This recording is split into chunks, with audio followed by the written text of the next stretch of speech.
मित्रों, स्वागत है आप सभी का एग्री ज्ञानपीठ अकेडमी में। और जो आपकी जो सीरीज चल रही थी लगातार सेकंड सेमेस्टर की एग्रीकल्चर 202 यानी फंडामेंटल ऑफ बायोकेमिस्ट्री जो चल रहा था उसी को कंटिन्यू करते हुए कल मैंने जो अपने पाँचवें छठे वीडियो के पार्ट में काफ़ी कुछ सिलेबस करा दिया था। और आज जो आपका 7वां वीडियो लेक्चर होने वाला है प्लांट बायोटेक्नोलॉजी से, तो उसमें जो 70 क्वेश्चन थे वो सारे क्वेश्चन आज करा दिए जाएंगे और आपका लगभग सिलेबस खत्म होने की कगार पे है। और आज के दिन जो कुछ एंजाइम्स बचे थे, न्यूक्लिक एसिड है, न्यूक्लियोटाइड है, ये हो जाएंगे और सिलेबस की जो अंतिम लाइन है उनकी मतलब वहाँ तक हम पहुँच चुके हैं। तो बिना समय गवाए शुरू करते हैं पहले क्वेश्चन के साथ। और अब आप हमारे जो टेलीग्राम चैनल है, व्हाट्सअप चैनल है, उनसे जुड़ सकते हैं और फ्री PDF ले सकते हैं। कोई भी पैसा नहीं, कुछ भी नहीं।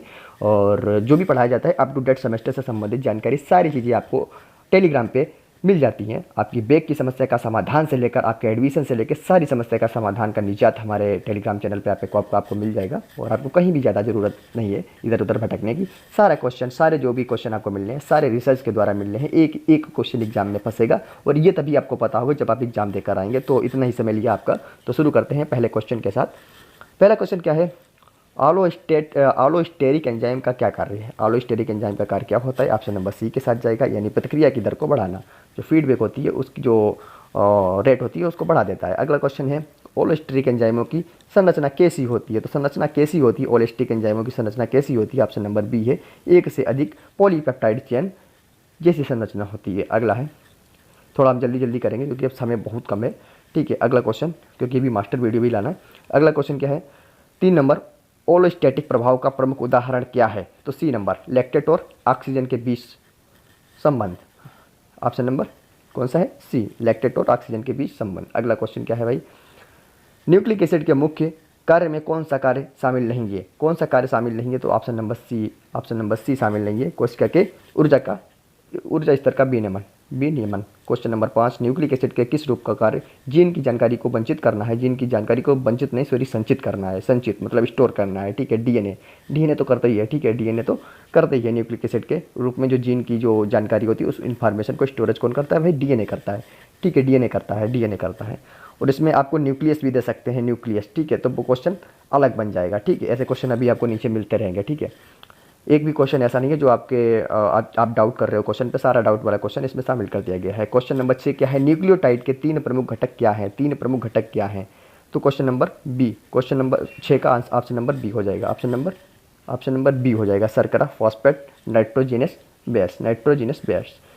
क्वेश्चन नंबर 7, न्यूक्लियोटाइड का कौन सा प्रकार डीएनए में पाया जाता है। तो बी नंबर क्या है, डीऑक्सीराइबोस, बी नंबर हो जाएगा। अगला क्वेश्चन क्या है, 8 नंबर, न्यूक्लियोटाइड में शर्करा का शर्करा का क्या कार्य है। शर्करा का कार्य क्या होता है, ऑप्शन नंबर सी के साथ जाएगा, जो है संरचनात्मक रूप में कार्य करना। अगला क्वेश्चन है 9 नंबर, न्यूक्लियोटाइड का सबसे प्रमुख कार्य क्या है। सबसे प्रमुख कार्य पूछा है तो सी नंबर ऑप्शन क्या है, सबसे प्रमुख कार्य में है जीन की जानकारी का जो संचयन और उसका प्रसारण करना, उसको एक्सटेंस करना, आगे बढ़ाना। अगला क्वेश्चन क्या है, डीएनए और आरएनए में कौन सा मुख्य अंतर है। तो अब इसमें उपयुक्त सभी मत मार देना क्योंकि ऐसे क्वेश्चन है उपयुक्त सभी सटीक नहीं बैठता है। तो डीएनए और आरएनए में मुख्य अंतर क्या है, तो मेरे हिसाब से सी होना चाहिए, सॉरी बी होना चाहिए, बी है।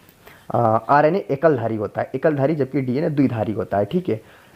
तो एक एकलधारी होता है और डीएनए द्विधारी होता है, डबल हेलिकल होता है, और आरएनए सिंगल हेलिकल होता है। अगला क्वेश्चन क्या है, 11 नंबर, न्यूक्लियोटाइड किसे कहते हैं। ऑप्शन नंबर ए के साथ जाएगा, जो है आपका option number A, nucleic acid का एक यौगिक होता है। क्वेश्चन नंबर आपका 12 नंबर क्या है, आलोस्टेरिक एंजाइम में कौन सा बंधन कार्य करता है। ऑप्शन नंबर डी, आयनिक बंधन, हाइड्रोजन बंधन और सल्फाइड बंधन। ये क्वेश्चन आपको ऊपर कराए गए थे, इसका मतलब ये क्वेश्चन बार बार रिपीट हो रहे हैं ताकि आपके दिमाग में फिट हो जाए और सिलेबस के मोस्ट इंपॉर्टेंट टॉपिक है। अगला है, न्यूक्लियोटाइड का कौन सा घटक प्रोटीन संश्लेषण में महत्वपूर्ण भूमिका निभाता है।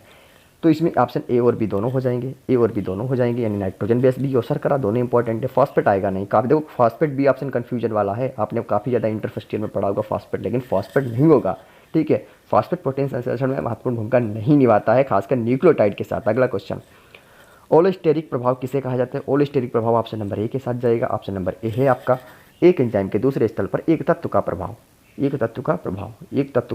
अगला क्वेश्चन है, बहुत जल्दी करते हैं, ओलोस्टेरिक एंजाइम के सक्रिय स्थल का क्या कार्य होता है। तो ऑप्शन नंबर बी जाएगा। ऑप्शन नंबर बी क्या है, बी और सी दोनों है, यानी रासायनिक प्रतिक्रिया में मदद करना। सी है सबस्ट्रेट को अपघटित करना, ठीक है, अपघटित करना। अगला क्वेश्चन, न्यूक्लियोटाइड का किस रूप में बंधन होता है, किस रूप में बंधन होता है भाई बताओ? तो फास्फोडीएस्टर बंधन, option number B, option number B. अगला, न्यूक्लिक एसिड की संरचना को समझाने के लिए किस वैज्ञानिक ने प्रसिद्ध सिद्धांत दिया था, किस वैज्ञानिक ने प्रसिद्ध सिद्धांत दिया था? और आप काफ़ी समय से पढ़ रहे हो इसको, जेम्स वाटसन और फ्रांसिस क्रिक, जेम्स वाटसन और फ्रांसिस क्रिक।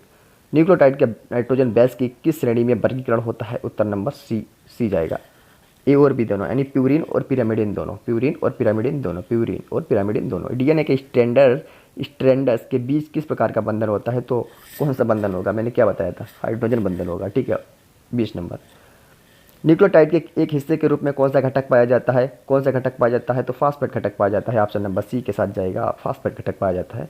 नेक्स्ट क्वेश्चन है भाई आपका, न्यूक्लिक एसिड में प्यूरिन और पिरामिडिन बेस क्या होते हैं? क्या होते हैं भाई, क्या होते हैं?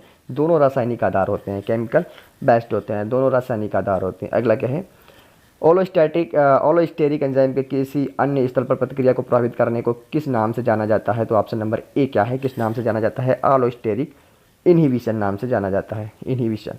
अगला है, ओलोस्टेरिक प्रभाव में एंजाइम का सक्रिय स्थल किसे प्रभावित करता है? किसे प्रभावित करता है? ए और बी दोनों, ए और बी दोनों। एक सेकंड, इस क्वेश्चन को थोड़ा चेक करता हूँ। हाँ, ओलोस्टेरिक साइट होता है, ओलोस्टेरिक साइट, यानी ऑप्शन नंबर सी। क्वेश्चन को ध्यान से पढ़ लीजिएगा एक बार। ओलोस्टेरिक प्रभाव में एंजाइम का सक्रिय स्थल किसे किसे प्रभावित करता है? किसे प्रभावित करता है? तो ओलोस्टेरिक साइट को प्रभावित करता है। क्वेश्चन नंबर अगला है भाई, न्यूक्लिक एसिड का कार्य क्या होता है? न्यूक्लिक एसिड का कार्य क्या होता है? ऑप्शन नंबर डी के साथ जाएगा, दोनों कार्य होते हैं। दोनों कार्य का मतलब क्या है? ऑप्शन नंबर डी, ए और बी दोनों। यानी न्यूक्लिक एसिड जो होता है जीन जानकारी का संचयन और प्रसारण के साथ साथ प्रोटीन संश्लेषण का भी कार्य करता है। नेक्स्ट क्वेश्चन, न्यूक्लियोटाइड में किस घटक का कार्य जीन के अनुक्रम को निर्धारित करना है? जीन के अनुक्रम को निर्धारित करता है, option number B, nitrogen base होता है, नाइट्रोजन बेस होता है, नाइट्रोजन बेस होता है। अगला है, ओलोस्टेरिक एंजाइम का प्रभाव कैसे होता है? तो ऑप्शन नंबर ए और बी, यानी इनहिबिटरी और उत्प्रेरक दोनों रूप में होता है। डी नंबर जाएगा, ए और बी दोनों के साथ। अगला है, न्यूक्लियोटाइड्स के वर्गीकरण में प्यूरिन में कौन सा बेस शामिल होता है? प्यूरिन में ए और बी दोनों शामिल होते हैं, ऑप्शन नंबर सी के साथ जाएगा, यानी एडिनिन और ग्वानिन दोनों शामिल होते हैं। थाइमिन नहीं होता है, ध्यान रखना, काफ़ी क्वेश्चन घुमाव वाला है और वेरी वेरी इंपॉर्टेंट, यही क्वेश्चन एग्जाम के रियल डिमांड है। ये क्वेश्चन तो आना ही आना, ऐसे क्वेश्चन को आप कह ही नहीं सकते कि नहीं आएंगे, ऐसे क्वेश्चन आने हैं, ठीक है। और आप दुनिया भर की किताबें पढ़ते घूमोगे ना, और आप ये भी दोस्त होगे कि मैंने इतनी किताबें पढ़ी तब भी मुझसे नहीं हुआ, इतने नंबर आए, कम नंबर आए। सबसे बड़ी आपकी गलती यही है, आपने सिलेबस को नहीं ढंग से देखा है। और मेरे जो वीडियो आते हैं सिलेबस के अकॉर्डिंग आते हैं, भले ही क्लास का जो आखिरी बच्चा है जिसको पढ़ना नहीं आता है वो भी अगर देख के जाएगा तो हो सकता है एक टॉपर बनने वाले से ज़्यादा वो नंबर लाए, क्योंकि उसने सिलेबस वाली चीज़ को पढ़ा हुआ है, भले उसने कम समय में पढ़ा हुआ है, लेकिन हाँ कमाल कर देगा। क्वेश्चन नंबर अगला क्या है, 28, ओलोस्टेरिक एंजाइम के लिए प्रमुख उदाहरण कौन सा है? तो सी नंबर, सी नंबर क्या होता है भाई? कार्बोनिक एनहाइड्रास, ठीक है। अगला क्वेश्चन, डीएनए की संरचना में कौन सा घटक मूलभूत रूप में जुड़ा हुआ है? तो सभी जुड़े हुए हैं, सभी जुड़े हुए हैं। कौन से सभी जुड़े हुए हैं? तो शर्करा भी है, नाइट्रोजन बेस भी है, फास्फेट भी है। अगला क्वेश्चन क्या है? अगला क्वेश्चन भाई, ये आरएनए और डीएनए में क्या अंतर होता है? तो ये तो क्वेश्चन आपको बता ही दिया था, डीएनए द्विधारी और आरएनए एकलधारी होता है, रट गया होगा। अगला क्वेश्चन क्या है, आलोस्टेरिक प्रभाव किसके द्वारा नियंत्रित होता है? तो किसके द्वारा नियंत्रित होता है? बी नंबर क्या है आपका? एक अन्य मॉलिक्यूल की उपस्थिति, ठीक है। एक अन्य मॉलिक्यूल जो होता है वो वहाँ पे प्रेजेंट रहता है, उसी के द्वारा ये कंट्रोल किया जाता है। अगला क्वेश्चन है 32 है, न्यूक्लियोटाइड किससे मिलकर न्यूक्लिक एसिड बनाता है? कितना अच्छा क्वेश्चन है, किससे मिलकर न्यूक्लिक एसिड बनाता है? तो ऑप्शन नंबर सी। ऐसे क्वेश्चन में मूर्खता मत करना, डी लगाने को बोलना है। ऐसे क्वेश्चन में भाई डी नहीं लगता है, ऐसे में तुक्का डी सोचना भी नहीं, कहाँ से डी लगेगा, ठीक है। तो ऑप्शन नंबर सी, एकल न्यूक्लियोटाइड की लिंकेज, एकल न्यूक्लियोटाइड की लिंकेज। अगला क्वेश्चन नंबर, न्यूक्लियोटाइड की संरचना में कौन सा घटक न्यूक्लिक एसिड की स्थिरता में सहायक है? तो ऑप्शन नंबर ए क्या है आपका? फास्फेट। ऑप्शन नंबर ए क्या है? फास्फेट। अगला क्वेश्चन है भाई 34 नंबर, न्यूक्लियोटाइड का कार्य क्या है? न्यूक्लियोटाइड का कार्य है, ऑप्शन नंबर सी है। सी क्या है? जीन की जानकारी का संचयन और प्रसारण। अगला क्वेश्चन है भाई, अगला क्वेश्चन है, एक सेकंड, अगला क्वेश्चन है, न्यूक्लियोटाइड की संरचना में शर्करा का क्या कार्य है? जो शर्करा होती है उसका क्या वर्क होता है? उसका वर्क होता है, उसका कार्य होता है संरचनात्मक घटक के रूप में कार्य करना, जो संरचनात्मक घटक के रूप में कार्य करती है। न्यूक्लियोटाइड्स में पिरामिडिन बेस के उदाहरण क्या हैं? पिरामिडिन बेस के उदाहरण बता ही दिए थे, थाइमिन और सिटोसिन। अब देखो एक सिटोसिन नया नाम आ गया है, थाइमिन के साथ सिटोसिन दे देगा, बहुत अगर ऊपर बनाएगा क्वेश्चन। थाइमिन तो रहेगा, सिटोसिन कहाँ से आएगा? सिटोसिन तब आएगा जब क्वेश्चन बहुत ही ज़्यादा गहराई से बनाएगा, ठीक है। तो कोई भी क्वेश्चन छोड़ के नहीं जाना, सारे डाउट यहीं छोड़ के जाना है। क्वेश्चन नंबर 37 क्या है? आलोस्टेरिक साइट में किसका प्रभाव होता है? आलोस्टेरिक साइट में किसका प्रभाव होता है? ऑप्शन नंबर डी है आपका, उपरोक्त सभी, उत्प्रेरक गतिविधि, बंधन क्षमता, रासायनिक प्रतिक्रिया। जो लोग भाई बेक वाले भाई साहब होंगे जो कहते हैं कि हम बेक लग जाए, तो वो सोच रहे होंगे कि भाई हमारे डाउट ही नहीं हुआ, हमको समझ ही नहीं आता क्या डाउट है। तो जाहिर सी बात है कोई नहीं, आप कंटिन्यू करते रहिएगा, आप ये वीडियो देख लीजिएगा, आपको बहुत अच्छा मिलेगा इससे बेनिफिट, क्योंकि आप टॉपर से भी बहुत अच्छा कर सकते हो। केवल आप वीडियो को पी डालिएगा एक तरीके से। क्वेश्चन नंबर 38 है, न्यूक्लिक एसिड में न्यूक्लियोटाइड्स के कितने प्रकार होते हैं? डायरेक्ट क्वेश्चन ऐसे पूछेगा, 4 प्रकार होते हैं, 4 प्रकार। दुनिया भर की आप पढ़ लो, इतने टाइप होते हैं, ये होता है वो होता है, उसके अंदर ये होता है, लेकिन वो पूछ लेगा चुपके से ये, ठीक है। अगला क्वेश्चन क्या है, आलोस्टेरिक एंजाइम में कौन सा तत्व प्रमुख भूमिका निभाता है? कौन सा तत्व प्रमुख भूमिका निभाता है? ऑप्शन नंबर ए है प्रोटीन, ऑप्शन नंबर ए है प्रोटीन, ऑप्शन नंबर ए है प्रोटीन। क्वेश्चन नंबर नेक्स्ट है, डीएनए के रचनात्मक तत्व क्या है? डीएनए के रचनात्मक तत्व क्या है? ऑप्शन नंबर ए के साथ जाएगा नाइट्रोजन, बेस, शर्करा और फास्फेट।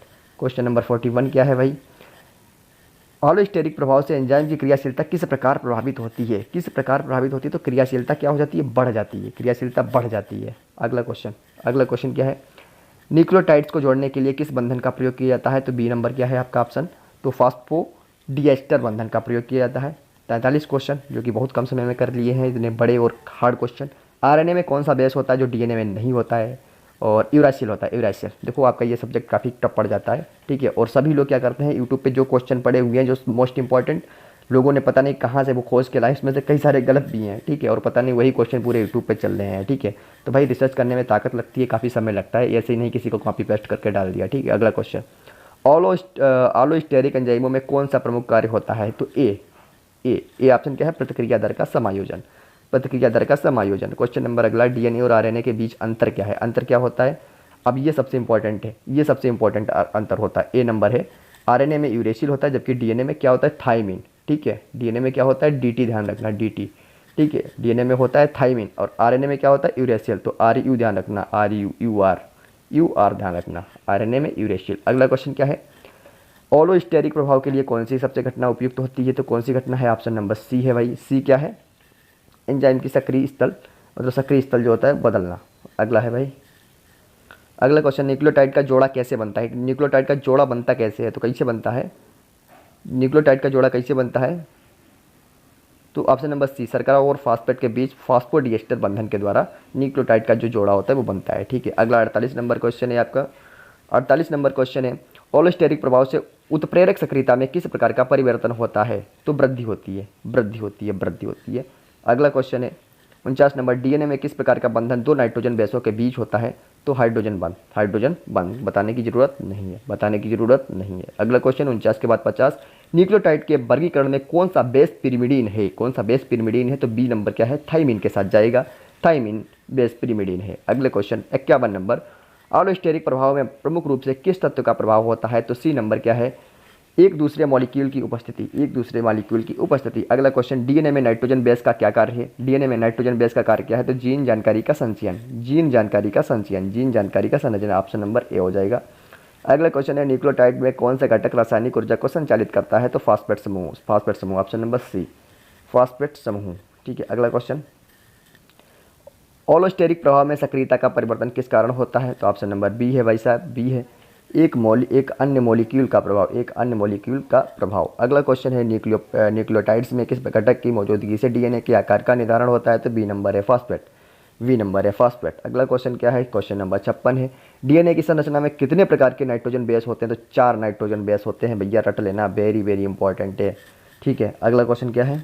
57 नंबर, ऑलोस्टेरिक एंजाइम का कार्य किस पर निर्भर करता है? ऑलोस्टेरिक एंजाइम का कार्य किस पर निर्भर करता है? बताओ भाई, एक सेकंड। तो 57 नंबर क्वेश्चन क्या कहता था?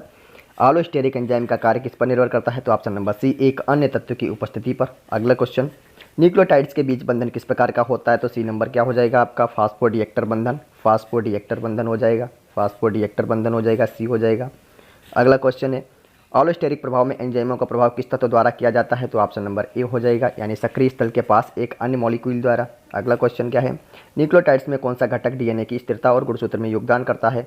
तो डी नंबर हो जाएगा आपका, ऑप्शन नंबर डी, बी और सी दोनों, बी और सी दोनों, बी और सी दोनों, यानी नाइट्रोजन बेस और फास्फेट समूह, नाइट्रोजन बेस और फास्फेट समूह। अगला है, डीएनए के 2 तंत्र किस प्रकार से जुड़े होते हैं? तो बी नंबर क्या है? हाइड्रोजन बंधन से जुड़े होते हैं। ये क्वेश्चन बताने की जरूरत नहीं है, काफ़ी बार रिपीट कर चुके हैं। इसी से संबंधित हर क्वेश्चन हाइड्रोजन बंधन से अलग आ रहा है।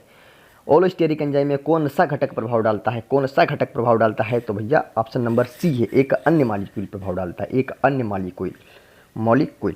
अगला क्वेश्चन क्या है, न्यूक्लियोटाइड्स की संरचना में किस घटक के बिना जीन जानकारी का संचयन संभव नहीं है, तो ऑप्शन नंबर ए, इसके बिना नाइट्रोजन बेस के बिना जीन की जो इन्फॉर्मेशन होती है उसका संचयन, उसका स्टोरेज इम्पॉसिबल है भाई। अगला क्वेश्चन क्या है, क्वेश्चन नंबर 64, न्यूक्लियोटाइड में शर्करा की संरचना क्या होती है, तो ऑप्शन नंबर ए है डीऑक्सीराइबोस। अगला क्वेश्चन है भाई, ओलेस्टेरिक एंजाइम का सक्रिय स्थल किस प्रकार बदलता है, तो ऑप्शन नंबर ए, एक अन्य तत्व द्वारा प्रभाव पड़ता है उसके बाद ये बदलता है। अगला क्वेश्चन है, न्यूक्लियोटाइड्स के वर्गीकरण में प्यूरिन में कौन से बेस होते हैं, तो प्यूरिन में 2 ही बेस होते हैं, कौन से होते हैं, तो ग्वानिन और एडेनिन। अगला है, न्यूक्लियोटाइड्स के बीच किस प्रकार के बंधन से डीएनए का निर्माण होता है, किस प्रकार के बंधन से डीएनए का निर्माण होता है, भैया कितनी बार पढ़ोगे, ये बार रूप बदल के आ रहा है, फास्फोडीएस्टर बंधन, कहीं भी ऑप्शन में दिखे मार किया ना, भले कुछ ना पता हो, आपका 100% तुक्का सही निकलेगा भाई। ऐसे कई सारे क्वेश्चन हैं जो आपको ध्यान में रखना है, धार में बना के रखना है। ओलोस्टेरिक प्रभाव किसका परिणाम होता है, बताओ भाई, तो किसका परिणाम होता है, ऑप्शन नंबर ए हो जाएगा आपका, यानी एंजाइम की गतिविधि में परिवर्तन। अगला क्वेश्चन, न्यूक्लियोटाइड्स की संरचना में फॉस्फेट समूह का क्या कार्य है, फॉस्फेट समूह का ऑप्शन नंबर सी के साथ जाएगा, जो है आपका 2 न्यूक्लियोटाइड्स के बीच कड़ी बंधन बनाना। अगला क्वेश्चन क्या है, डीएनए का विशिष्ट कार्य क्या है, डीएनए का विशिष्ट कार्य ऑप्शन नंबर सी के साथ जाएगा, विशिष्ट कार्य पूछा तो जीन की जानकारी का संचयन और प्रसारण। ये आपके 70 तक क्वेश्चन हो चुके हैं एमसीक्यूज, और बाकी जो आपके ग्लाइकोलिसिस वगैरह जो शुरू होता है वहाँ से जो क्वेश्चन है वो आपके हो जाएंगे। और आपके 21 पेज, यानी कि अभी ऐसे ही थोड़े ही पेज बचे हुए हैं, 15-16 पेज बचे हुए हैं, और आपका पूरा बायोटेक्नोलॉजी होने वाला है, और लगता है मुझे कि एक वीडियो में ये सारा समाप्त हो जाएगा। और आपके सारे बायोटेक्नोलॉजी की जितना भी सिलेबस था और प्रीवियस ईयर पेपर था, केवल लखनऊ यूनिवर्सिटी और सीएसजीएम यूनिवर्सिटी के पैटर्न पर आधारित सारे एग्जाम के लिए, जो भी एग्जाम है जो लखनऊ और सीएसजीएम के चलते हैं बीएससी एग्रीकल्चर के लिए, उनके लिए रामबाण वीडियो है। एक एमसीक्यूज आधारित एक ऐसा वीडियो आएगा जिसमें सारे कॉन्सेप्चुअल क्लियरिटी होगी, एक शब्द जो मैंने बीच में बताए हैं कि ये क्या होता है, काफ़ी आपने कई सारी चीज़ें बीच में आपको देखने को मिली होंगी, न्यूक्लियोटाइड से लेकर का तमाम चीज़ें नहीं समझ में आ रही होंगी, सब कुछ बता दिया जाएगा, कुछ भी नहीं छोड़ा जाएगा मित्रों। बिना समय गवाए फिर मिलते हैं नेक्स्ट वीडियो के साथ, तब तक अपना ख्याल रखना, नमस्कार, टेक केयर, बाय बाय।